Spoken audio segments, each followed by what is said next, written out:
Estamos de volta, pessoal. Vamos falar aqui um pouquinho sobre DNS, Domain Name System. O DNS tem como função combinar nomes de host com endereços IP e vice-versa. Quando você digita o nome de um site na base de endereços lá do seu navegador, o seu sistema operacional ele vai enviar uma solicitação para o servidor DNS, solicitando o IP desejado, aquele IP ali daquele nome. Olha, eu tenho esse nome aqui, eu quero acessar, quero descobrir o IP dele para mim poder acessar. Aí você manda informação lá para o servidor DNS, igual a imagem está aqui, ó.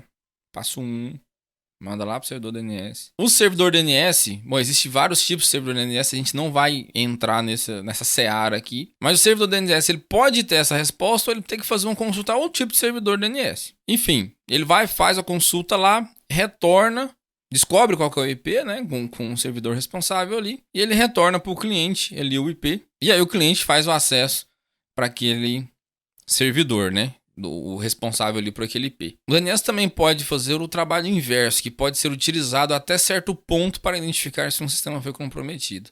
Às vezes, um servidor DNS aqui, ele foi comprometido. Ele pode estar direcionando o endereço para outro IP. Que é uma forma de ataque, a gente vai ver isso mais futuramente. Aí você faz a utilização de DNS reverso, você fala, olha, eu tenho esse IP aqui, eu quero saber qual o nome está registrado nele, para você saber se isso está batendo. É muito utilizado isso para e-mail, se não me engano, tá? Domain hijack seria o sequestro de domínio. Ele pode ocorrer basicamente de duas formas. A primeira é que os invasores obtêm acesso à conta de e-mail do proprietário do domínio e em seguida fazem um redirecionamento desse domínio para outro servidor. É uma forma meio que legítima, entre aspas, digamos assim, de fazer uma alteração. Você só conseguiu acesso à conta do e-mail, você vai lá no servidor responsável por esse registro de domínio e você faz o apontamento para outro servidor. E a outra forma é um domínio, ele pode ser registrado logo após a expiração do prazo de validade. Assim, o nome do domínio pode ser comprado por outra pessoa. É algo assim que pode acontecer, então normalmente as empresas elas sempre compram um domínio por 5 anos, um prazo longo, e sempre fazem uma questão de renovação ali antes para evitar isso aí. Pode acontecer, deixou o prazo expirar. Normalmente também a hospedagem ali, quem está responsável pelo domínio, manda e-mail um prazo antes. Às vezes tem umas proteções que seguram o e-mail por 15 dias após o vencimento para a pessoa fazer a renovação. Enfim, mas pode acontecer. Já o envenenamento de DNS, ele é um ataque no serviço de DNS, que tem como objetivo alterar ou distorcer os resultados. Se um ataque de DNS é eficaz, os endereços IP podem ser modificados pelo servidor DNS comprometido. E os usuários podem ser redirecionados para sites falsos ou maliciosos ao invés dos sites legítimos. Foi o que eu comentei lá quando estava explicando a questão do servidor DNS, né? Às vezes esse tipo de ataque, que é um de ataque, é confundido com invasores de servidores das aplicações. Sendo que em alguns casos a aplicação nem foi comprometida. Ou seja, a aplicação lá está quietinha, né? Não vou dizer que está segura, mas não foi explorada a vulnerabilidade dela. Eles fazem esse minamento de DNS aqui, conseguem às vezes acesso do servidor DNS da empresa, fazem esse redirecionamento e a pessoa, meu site foi invadido. Não é bem assim, só um redirecionamento de DNS. Trouxe um conteúdo aqui que eu não vi se vai ser cobrado na prova, lá pela minha lista que eu vi, eu não vi nada do tipo, mas eu acho conteúdo muito importante, que seria o IP spoofing. Ele é similar com o ataque de minamento de MAC. Esse ataque consiste em alterar o endereço de origem dos pacotes da rede, sendo impossível localizar o verdadeiro atacante. Bastante utilizado em ataques de negação de serviço. Como que funciona isso? Quando você vai fazer uma comunicação entre servidores lá, sua máquina de origem ela faz lá a solicitação para o servidor ele tem que processar aquilo ali e te responder. Pois bem, e aí imagina o seguinte, a sua máquina ela faz uma solicitação e ela recebe essa solicitação. Agora imagina se a sua máquina é capaz de fazer, sei lá, milhares ou milhões de solicitações, né, disparar ali ao mesmo tempo, e o servidor ele vai tentar responder isso para você. Certo? Essa quantidade grande. Dependendo do seu processamento, da sua rede e tudo mais, obviamente, normalmente, onde está hospedado o servidor, ele tem uma largura maior de banda. Então, se você tenta isso, se você com uma banda pequena, tentar fazer esse tipo de envio, quem vai cair vai ser você.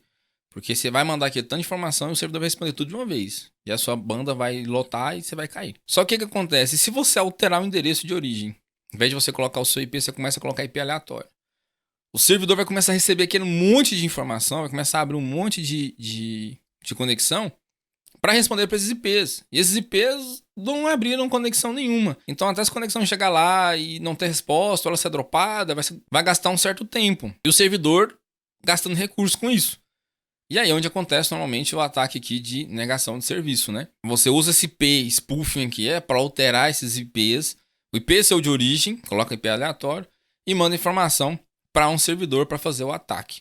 Pode ser outro tipo, aqui a gente está falando de forma massiva, né? Eu dei exemplo de forma massiva, mas você simplesmente pode usar aí um proxy, alguma coisa para tentar mascarar seu IP, que seria também o mesmo conceito aqui de IP spoofing, que é você alterar o IP do endereço de origem ali. As contramedidas são utilizar um NIDS, né, que é um Network Intrusion Detect System, descartar os pacotes de entrada da sua rede que tenham como origem a sua rede privada. O pacote está chegando, mas o endereço de origem é a própria rede privada, não faz muito sentido. Como é que seu pacote ele está chegando de fora para dentro, sendo que teoricamente ele nem saiu, né?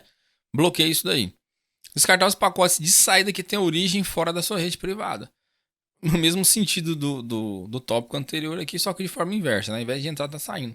Como é que seu pacote vai sair com endereço de origem que não é a sua rede privada, né? Então não faz muito sentido isso também. Por isso que tem que dropar este pacote. E alguns outros também, mas o conteúdo, como não traz esse assunto aqui, mas só pra gente ter uma noção mesmo. URL Redirection. O redirecionamento de URL permite que um visitante seja redirecionado de um site para o outro. Esse redirecionamento de URL, ele por si só, o conceito, ele não é maligno, não é malicioso. E é muito utilizado, por exemplo, para encurtamento de link. Traz até aqui, ó, encurtamento de link, né, de URL. Você clica ali naquela URL encurtada e ela vai te mandar para um outro lugar. Tranquilo. Qual que é a parte maliciosa disso? Nenhuma, né? Mas, se isso for feito de uma forma não intencional, aí sim começa a se tornar malicioso. Você está acessando um site, achando que é uma coisa, e você está caindo em outro site. Ele pode ser implantado por XSS ou até mesmo estouro de buffer. Às vezes você acessa um site ali rotineiramente e ele passa por um ataque ali de XSS e tem essa questão de URL redirection, né? E aí ele pode roubar seus dados, te mandar para outro site malicioso, enfim. Enfim, as opções aí são inúmeras, né? Mas esse é o conceito. Você clicar em uma URL e ela te mandar para outra. Reputação de domínio é um mecanismo para identificar nomes de domínios seguros e conhecidos. Essa informação pode ser usada por ferramentas de segurança para determinar se um sistema é confiável ou não. Muitos fabricantes de firewall, por exemplo, eles mantêm listas com essa categorização de site, né? Não só a reputação, mas com a categorização de sites também. Até para facilitar, para saber o que é legítimo, o que não é, o que eles podem bloquear. Os atacantes podem se aproveitar disso, enviando spam com endereços de origem falsificados ou comprometer uma conta interna e utilizar endereços reais. Com isso, os filtros de spam podem adicionar o nome de domínio em uma lista de bloqueio. Você deve estar pensando, quem é capaz de fazer isso? Alguém que quer fazer mal para alguma empresa, ou sei lá, algum governamental, enfim. Ou às vezes tentar fazer golpe mesmo se passando por uma outra empresa que tem um domínio confiável ali, uma empresa que todo mundo conhece, né? Fala um pouquinho agora sobre DDoS, que seria um ataque de negação de serviço, porém ele distribuído, né? Ele descreve um tipo de ataque baseado no esgotamento de recursos, sendo poder computacional ou tráfego de rede. Alguns subtipos de DDoS são de rede, aplicativos e tecnologia operacional. Os ataques de rede eles geram um grande volume de tráfego na rede para ocupar toda a banda da rede, que é o que eu dou exemplo ali no IP spoofing. Você tenta fazer uma injeção ali com IPs falsos, né? Óbvio que senão você vai se identificar e é perigoso você cair em vez do servidor cair. Então você vai gerar um grande volume de tráfego na rede. Pode ser tráfego verdadeiro ou pode ser um tráfego falso ali, né? Enfim. Aplicativos. Ataques de aplicativos são projetados para sobrecarregar aplicações, geralmente aplicações web. Você tenta abrir várias abas daquele site, várias solicitações, com foco no aplicativo, porque a rede às vezes está sobrando ali, dificilmente você vai conseguir congestionar a rede. Então você tenta congestionar o aplicativo. E de tecnologia operacional, esse tipo de ataque é muitas vezes focado em dominar a tecnologia e ferramentas usadas para defender uma rede. A tecnologia operacional é um conjunto de sistemas projetados para monitorar e manipular o mundo físico. É um termo mais utilizado ultimamente para relacionar sistemas de controle industrial. Aí que entra aqueles padrões de escada e coisas do tipo. Mas é que isso aqui basicamente é você fazer um estudo de uma tecnologia específica para você tentar burlar isso, né? Fazer uma negação de serviço daquela tecnologia.